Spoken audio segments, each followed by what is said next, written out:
दोस्तों, भूमध्य सागर से इस वक्त की सबसे बड़ी और सबसे सनसनीखेज खबर सामने आई है, जिसने पूरी दुनिया की राजनीति और सामरिक संतुलन को हिलाकर रख दिया है।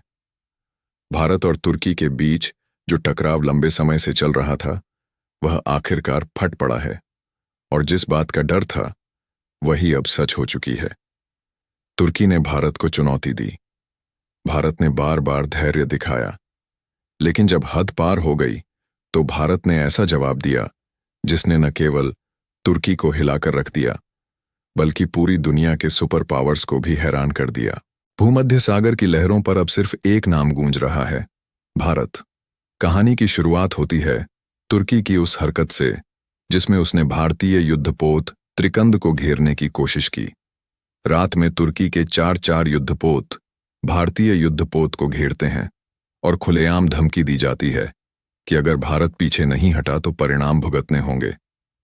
भारत उस वक्त चुप रहा और संयम बरता, लेकिन तुर्की भूल गया था कि भारत तब तक चुप रहता है जब तक उसकी सहनशीलता टूट न जाए, और जैसे ही भारत का सब्र का बांध टूटा, हालात मैंने कभी आपसे यह नहीं कहा कि इस चैनल को सब्सक्राइब करें, लाइक करें या शेयर करें, क्योंकि मुझे हमेशा यकीन रहा कि अगर मेरी बातों में सच्चाई होगी तो लोग खुद उसे सुनेंगे और फैलाएंगे। लेकिन आज पहली बार मैं आपसे एक विनम्र अपील कर रहा हूं। अगर आप मुझे एक ईमानदार पत्रकार मानते हैं तो अभी इस चैनल को सब्सक्राइब कर लें और यह वीडियो अंत तक जरूर देखें। भारत ने तुर्की को 8 घंटे का अल्टीमेटम दिया। साफ शब्दों में कहा गया कि अगर तुर्की ने अपनी नेवी वापस नहीं ली तो भारत जवाबी कार्रवाई करेगा, और ऐसी कार्रवाई कि तुर्की कभी भूल न पाए। दुनिया की निगाहें जमी थीं कि आखिर भारत क्या करेगा, क्या सिर्फ धमकी देगा या फिर इतिहास में दर्ज होने वाला कदम उठाएगा। और फिर वह हुआ जिसका अंदाजा किसी को नहीं था।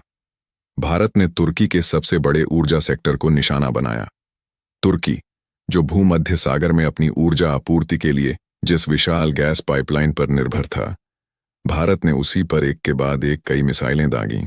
धमाके से समुद्र कांप उठा, आग की लपटें आसमान को चूमने लगीं, और कुछ ही मिनटों में तुर्की की सबसे बड़ी एनर्जी लाइन ध्वस्त हो गई। यह सिर्फ एक पाइपलाइन का ध्वस्त होना नहीं था, यह तुर्की की रीढ़ पर सीधा वार था।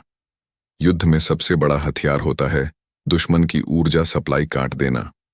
जब किसी देश के घरों में अंधेरा छा जाए, फैक्ट्रियों के पहिए रुक जाए और युद्धपोत बिना ईंधन के खड़े रह जाए, तो समझ लो उसकी कमर टूट चुकी है।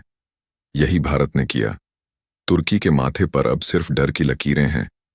सिविल से लेकर उसकी सेना तक सब बौखला गए हैं। भारत ने न केवल तुर्की के ऊर्जा सेक्टर को हिलाया, बल्कि भूमध्य सागर में अपनी नौसेना के कई युद्धपोत तैनात करके तुर्की को चारों तरफ से घेर लिया है।